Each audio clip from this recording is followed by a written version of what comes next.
masterclass on the importance of our work in the General Assembly and open the door for greater collaborations and accountability across the UN system to deliver solutions.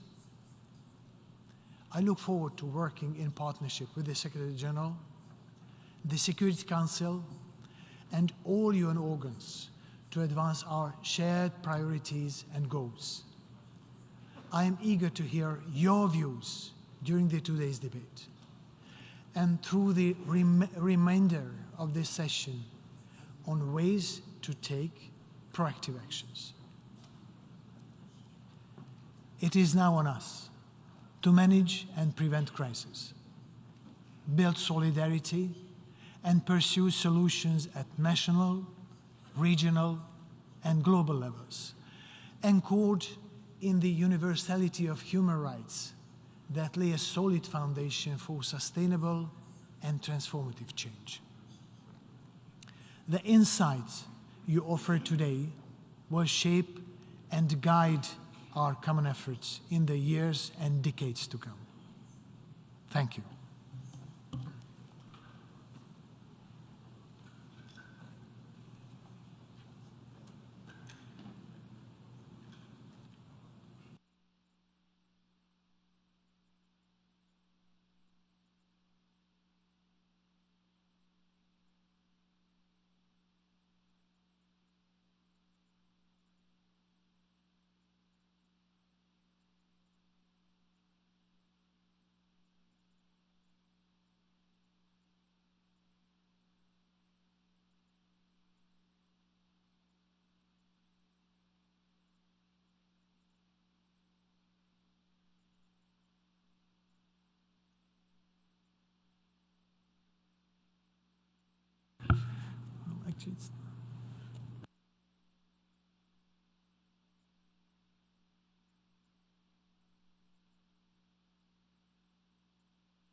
Before proceeding further, as stated in my letter dated 23rd of January 2023, the Secretary General will make a statement to brief on his priorities for 2023, after which the formal meeting will be suspended for an informal meeting for interactions from the membership.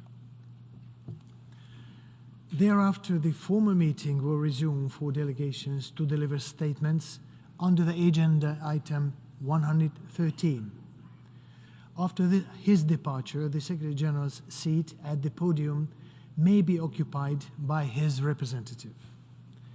If I hear no objection, we shall proceed accordingly. It is so decided.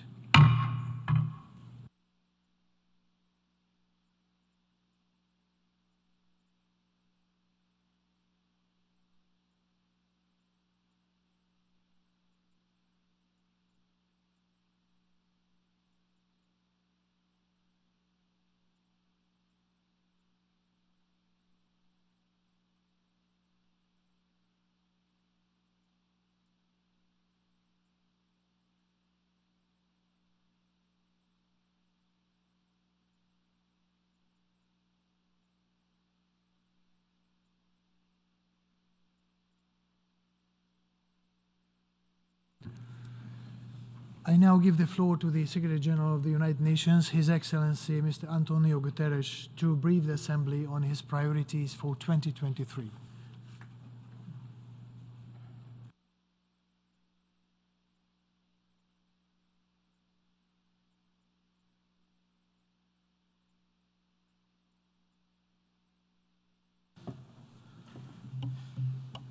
Mr. President of the General Assembly, Excellencies, ladies and gentlemen, before we begin, I want to convey my deep sadness about the devastating earthquakes in Turkey and Syria. I extend my condolences to the families of the victims. The United Nations is mobilizing to support the emergency response, and so let's work together in solidarity to assist all those hit by this disaster, many of whom were already in dire need of humanitarian aid.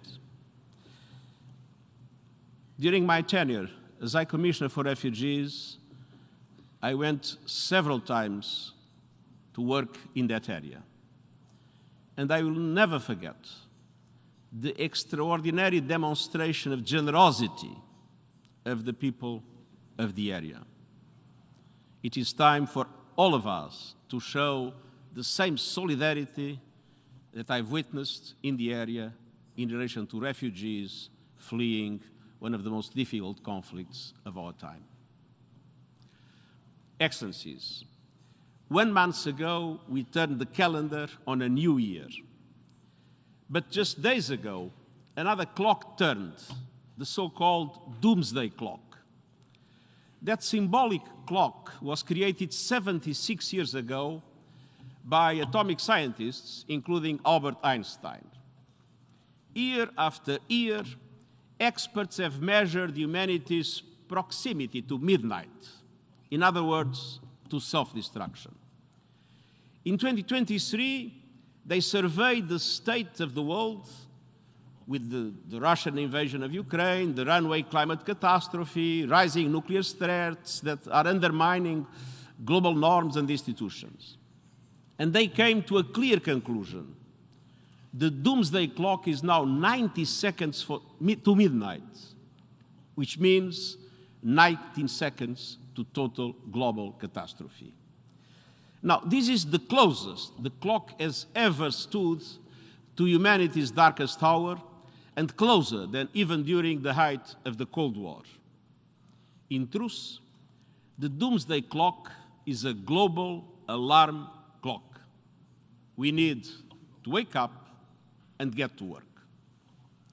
Excellencies, we have started 2023 staring down the barrel of a confluence of challenges unlike any other in our lifetimes. Wars, green dawn. The climate crisis burns on. Extreme wealth and extreme poverty rage on. The gulf between haves and have-nots is cleaving societies, countries, and our wider world. Epic geopolitical divisions are undermining global solidarity and trust. This path is a dead end. We need a course correction. And the good news is that we know how to turn things around on climate, on finance, on conflict resolution, on and on. And we know that the cost of inaction far exceeds the costs of action. But the strategic vision, the long-term thinking and commitment is missing. Politicians and decision makers are robbed by what I call a preference for the present. There is a bias in political and business life for the short term, the next poll, the next tactical political maneuver to cling to power, but also the next business cycle or even the next day's stock price. The future is someone else's problem. This near-term thinking is not only deeply irresponsible, it is immoral, and it is self-defeating. Because it makes the problems we face today, in the here and now, more intractable, more divisive, and more dangerous. We need to change the mindset of decision-making. And my message today comes down to this. Don't focus solely on what may happen to you today and deter. Look at what will happen to all of us tomorrow and act. Excellencies, we have an obligation to act in deep and systemic ways. After all, the world is not moving incrementally. Technology is not moving incrementally. Climate destruction is not moving incrementally. We cannot move incrementally. This is not a time for tinkering, it's a time for transformation. A transformation grounding in everything that guides our work, starting with UN Charter and Universal Declaration of Human Rights. This year marks the 75th anniversary of the Universal Declaration, the distillation of our shared mission to uphold and uplift our common humanity. It was bold, ambitious, and audacious. And we need to take inspiration from its spirit and its substance. The Declaration reminds us that the inherent dignity and equal inalienable rights of all members of the human family is the foundation of freedom, justice, and peace. When I look at human rights in the broadest sense, with a 21st century lens, I see a roadmap out of the dead end. Excellencies, it starts with the right to peace.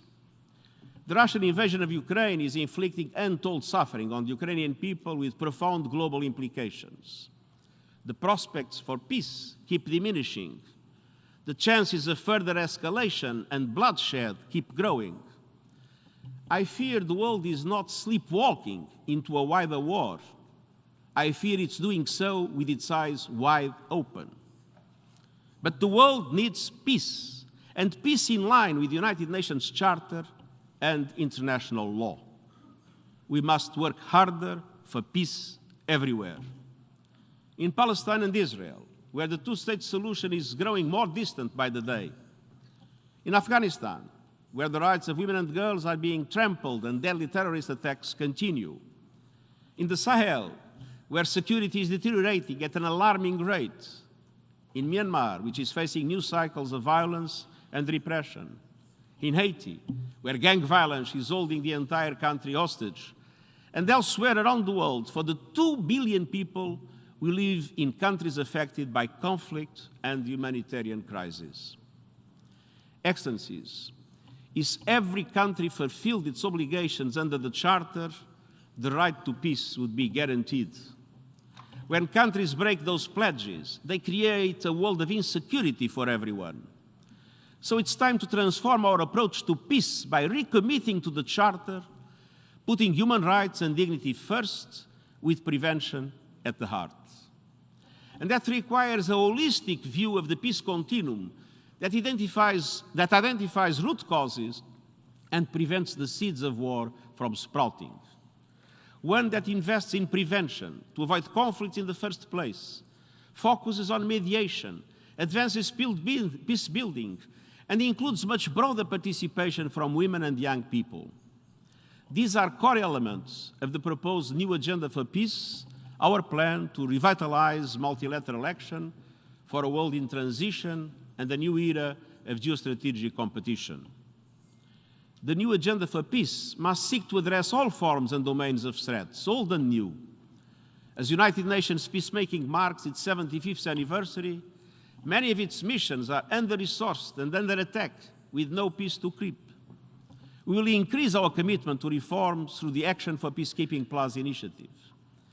But the new agenda for peace must recognize the need for a new generation of peace enforcement missions and counter-terrorist operations, led by regional forces, with a Security Council mandate under Chapter 7 and with guaranteed predictable funding. And the African Union is an obvious partner in this regard. It is also time to bring disarmament and arms control back to the center, reducing strategic threats from nuclear arms and working for their ultimate elimination. Nuclear-armed countries must renounce the first use of these unconscionable weapons. In fact, they must renounce any use, anytime, anywhere. The so-called tactical use of nuclear weapons is an absurdity. We are at the highest risk in decades of a nuclear war that could start by accident or design. And we need to end the threat posed by 13,000 nuclear weapons held in arsenals around the world. At the same time, no agenda for peace can ignore the dangers posed by new technologies. It should include such measures as international bans on cyber attacks on civilian infrastructure and internationally agreed limits on lethal autonomous weapons systems. Human agency must be preserved at all costs. Excellencies, the new agenda for peace should aim to maximize the convening power of the United Nations as a platform for broad-based coalitions and effective diplomacy. The Black Sea Grain Initiative shows this approach can get results even in the middle of a deadly war. The Deputy Secretary General's recent visit to Afghanistan and their consultations in the region and beyond show that we will seek to build consensus around human rights even in the most challenging situations. And this year, let's move forward together with bold, innovative approaches so that the United Nations can better fulfill its promise to save succeeding generations from the scourge of war. Second, social and economic rights and the right to development. Let's be clear. When we see poverty and hunger on the rise around the world, when developing countries are forced to pay 5 times more in borrowing costs than advanced economies, when vulnerable middle-income countries are denied concessional funding and debt relief, when the richest 1% have captured almost half of all new wealth over the past decade, when people are hired and fired at will but lack any form of social protection, when we see all these gaping flaws and more, something is fundamentally wrong with our economic and financial system. The global financial architecture is at the heart of the problem. It should be the means through which globalization benefits all, yet it is failing. The global financial architecture does not need a simple evolution. It needs a radical transformation. It is time for a new Bretton Woods moment. A new commitment to place the dramatic needs of developing countries at the center of every decision and mechanism of the global financial system. A new resolve to address the appalling inequalities and injustice laid bare once again by the pandemic and the response. A new determination to ensuring developing countries have a far greater voice in global financial institutions, and a new debt architecture that encompasses debt relief and restructuring to vulnerable countries, including middle-income ones in need, building on the momentum of the Bridgetown Agenda. In particular, multilateral development banks must change their business model and accept a new approach to risk. They should multiply their impact by massively leveraging their funds to attract greater flows of private capital to invest in the capacity of developing countries to achieve the Sustainable Development Goals. This means scaling up guarantees and adopting first-loss positions in coalitions of financial institutions to support developing countries. Without fundamental reforms, the richest countries and individuals will continue to pile up wealth, leaving crumbs for the communities and countries of the Global South. Excellencies, while we work to achieve these systemic reforms, we have opportunities before us to rescue the Sustainable Development Goals, starting with the Summit of Least Developed Countries next month and leading to September's SDG Summit. Let me be clear. The SDG Summit will be the centerpiece moment of 2023.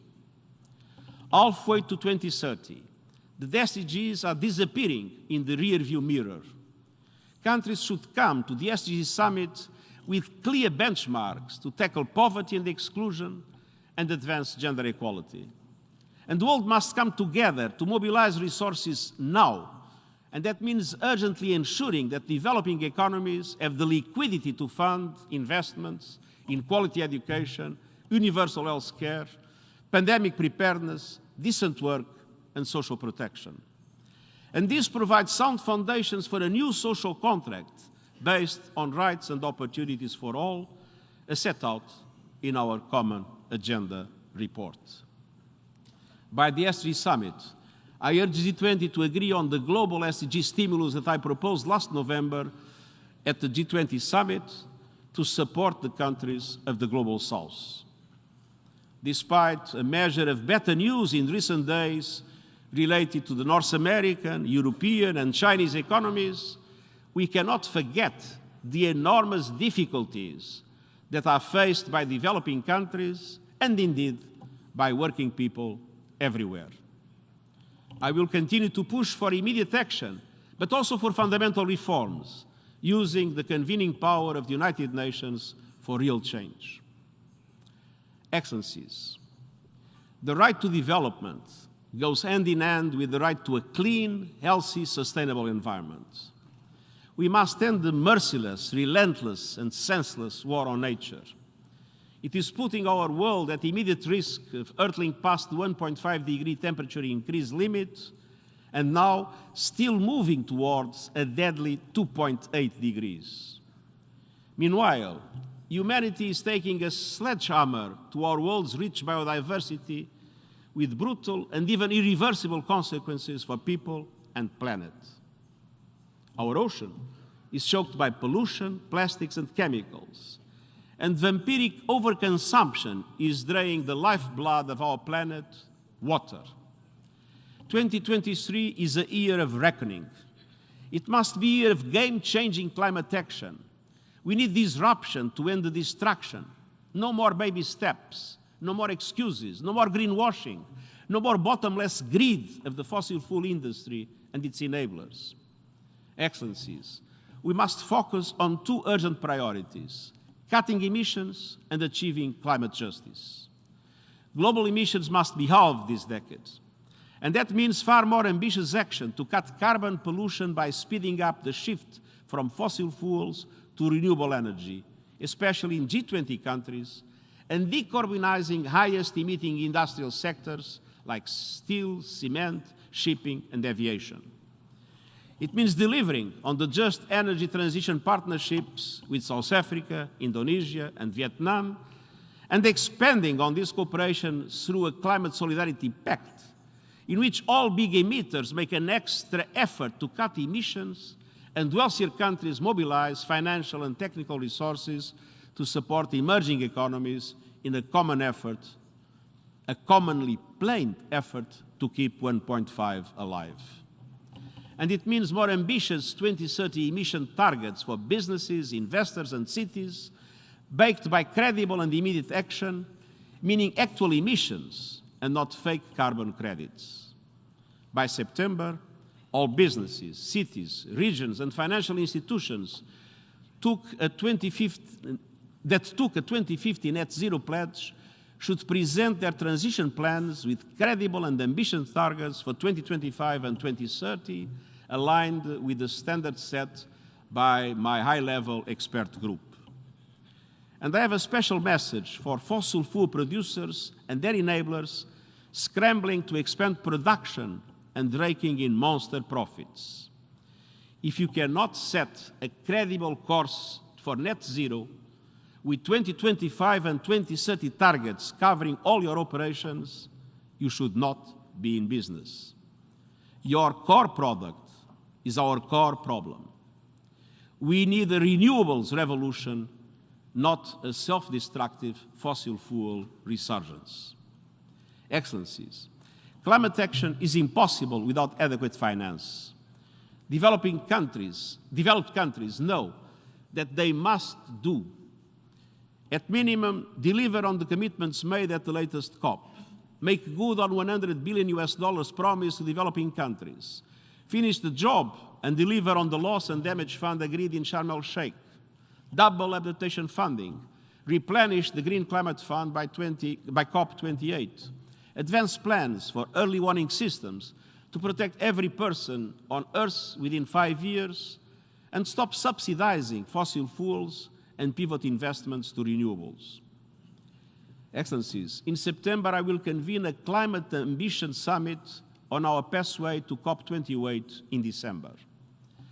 The invitation is open to any leader in government, business, or civil society, but it comes with a condition: show us accelerated action in this decade and renew the ambitious net zero plans, or please don't show up. COP28 in December will set the stage for the first ever global stocktake, a collective moment of truth to assess where we are and where we need to go in the next 5 years to reach the Paris goals. We must also bring the global biodiversity framework to life and establish a clear pathway to mobilize sufficient resources. And governments must develop concrete plans to repurpose subsidies that are harming nature into incentives for conservation and sustainability. Action on oceans means new partnerships and tougher efforts to tackle marine pollution and overfishing, safeguarding marine biodiversity, and more. and the Water Summit in March must result in a bold water action agenda that gives our world's lifeblood the commitment it deserves. Climate action is the 21st century's greatest opportunity to drive forward all the Sustainable Development Goals. A clean, healthy, and sustainable environment is a right we must make real for all. Excellencies, force, respect for diversity, and the universality of cultural rights.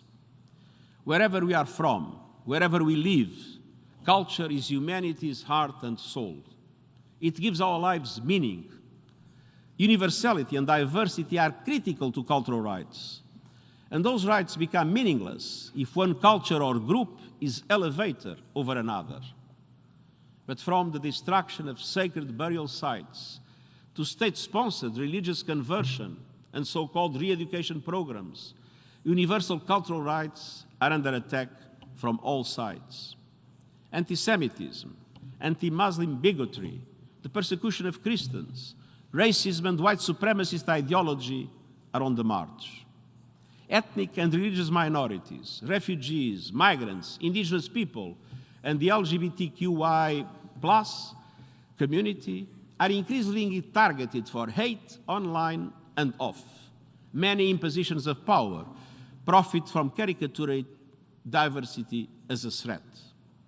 They sow division and hatred. They weaponize cultural differences. Social media platforms use algorithms that amplify toxic ideas and funnel extremist views into the mainstream. Advertisers finance this business model. Some platforms tolerate hate speech, the first step towards hate crimes. The United Nations outreach program on the Holocaust and the genocide against the Tutsi in Rwanda, and our strategy and plan of action on hate speech are part of our commitment to protecting cultural rights and diversity around the world. We will call for action from everyone with influence on the spread of mis and disinformation on the internet. Governments, regulators, policymakers, technology companies, the media, civil society. Stop the hate. Set up strong guardrails. Be accountable for language that causes harm.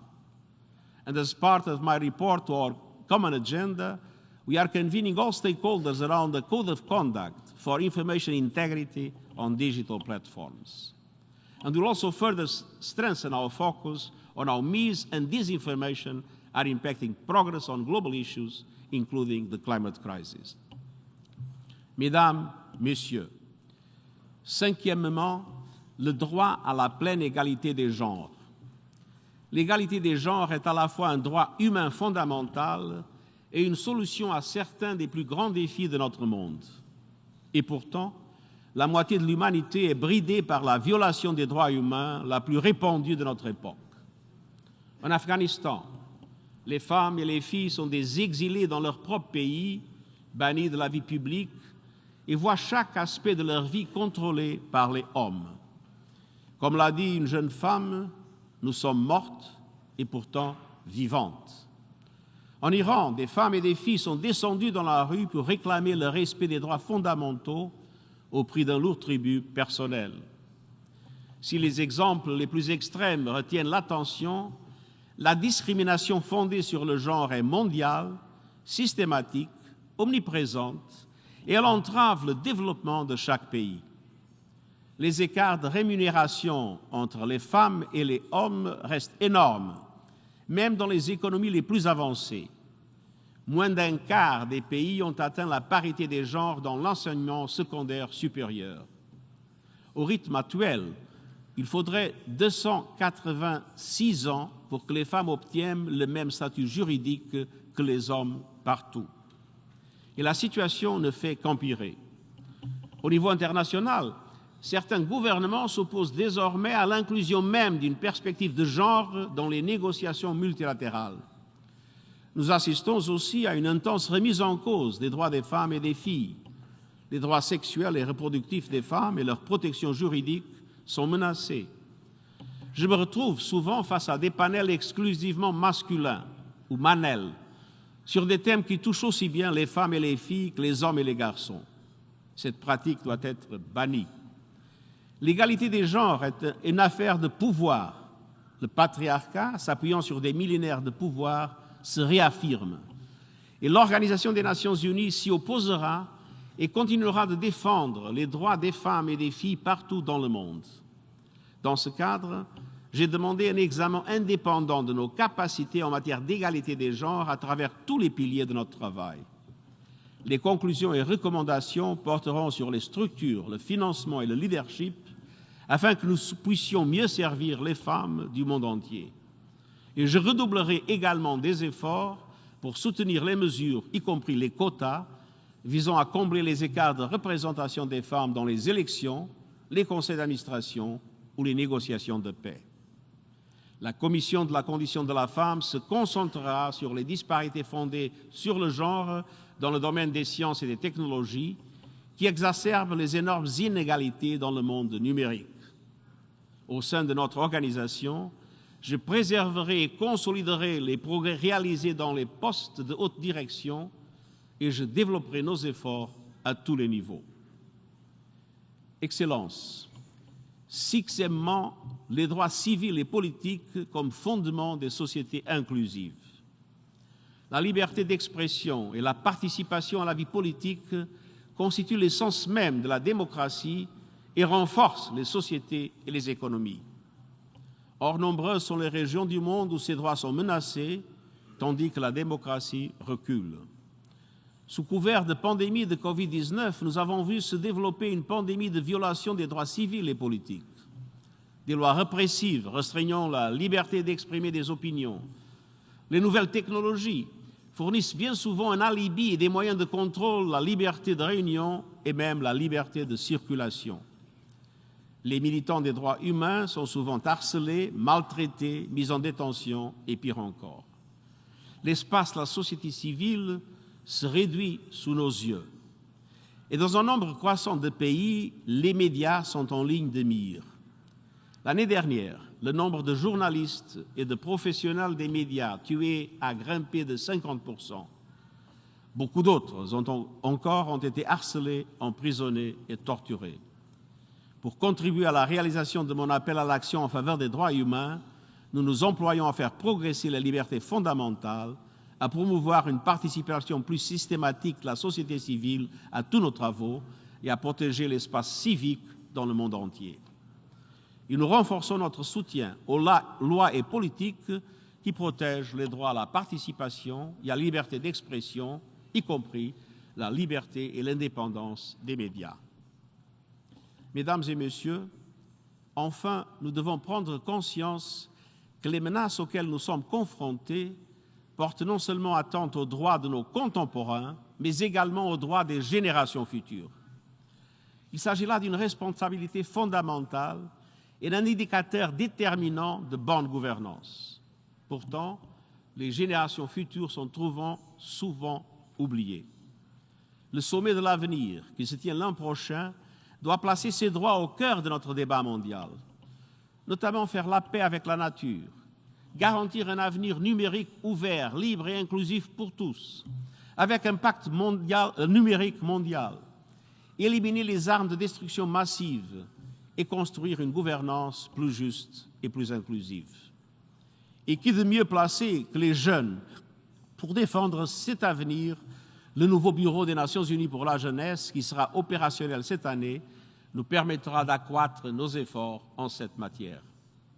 Ce sera également l'occasion de renforcer l'action mondiale et de bâtir une organisation des Nations Unies prête pour une nouvelle ère, une ONU plus créative, diverse, multilingue et plus proche des personnes que nous servons. Je me réjouis de pouvoir lundi prochain informer l'Assemblée générale plus en détail sur notre programme commun. Excellencies, as we look to priorities for this year, a rights-rooted approach is central to achieving our ultimate priority, a safer, more peaceful, more sustainable world.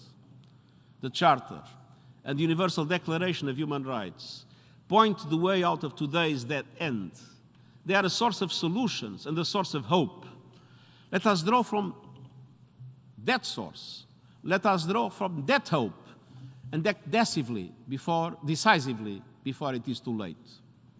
Time is short. The clock is ticking. Thank you.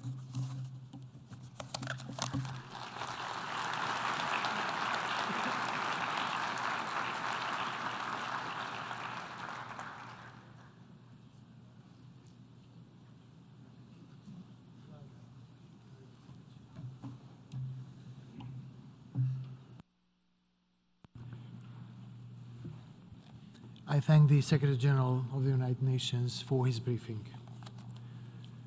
As mentioned earlier, I will now suspend the meeting for an informal meeting. The formal meeting will then be resumed for the delegations to deliver statements under Agenda Item 113. The formal meeting is now suspended.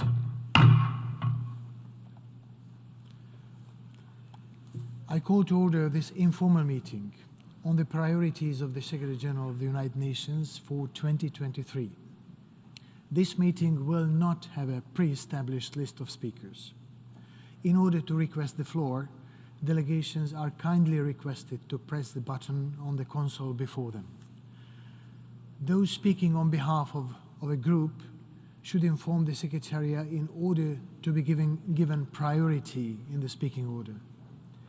As mentioned earlier, member states are reminded that this segment will be followed by the resumption of the formal meeting, in which delegations will have an opportunity to deliver statements under Agenda Item 113.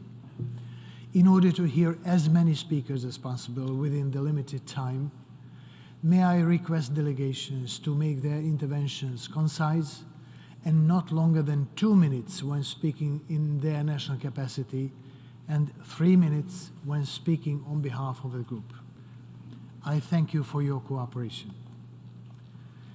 Now I give the floor to the distinguished representative of Cuba, speaking on behalf of the group of 77 in China. Gracias, señor presidente.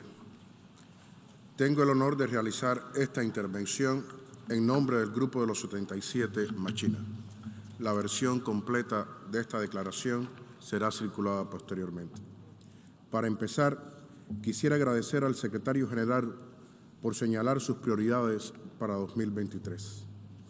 Las palabras pronunciadas por el Secretario General demuestran que las Naciones Unidas son hoy más importantes que nunca. Los efectos de la pandemia de la COVID-19 aún permanecen aquí. Aunque parece haber signos de recuperación progresiva en las economías industrializadas y un regreso a la normalidad en estas naciones, el hemisferio sur sigue fuertemente afectado. Sin hacer una larga lista, nuestros países continúan sufriendo la escasez de suministros médicos, incluidas las vacunas contra la COVID-19, los efectos de la crisis financiera y de endeudamiento desencadenadas por la pandemia, un orden económico internacional cada vez más desequilibrado, la subida de los precios de los alimentos y la brecha tecnológica que repercute en el acceso a una educación de calidad y a sistemas sanitarios sostenibles. Incluso el Banco Mundial ha indicado que por primera vez en 25 años la pobreza extrema aumentó al mismo tiempo que la riqueza extrema, que creció drásticamente con la pandemia. Los más pobres no pueden seguir asumiendo el costo en beneficio de los más ricos. Algunos informes señalan que 3/4 partes de los gobiernos del mundo prevén recortes del gasto público por la austeridad, incluidos los de sanidad y educación, por valor de $7,8 billones en los próximos 5 años. Está claro quiénes serán los más afectados. Reconocemos el audaz llamado del Secretario General en favor de un mundo más equilibrado, en particular mediante una reforma urgente de la arquitectura financiera internacional. A este respecto, el Grupo de los 77 Machina trabajará activamente a lo largo del año para pasar de las exigencias a la acción.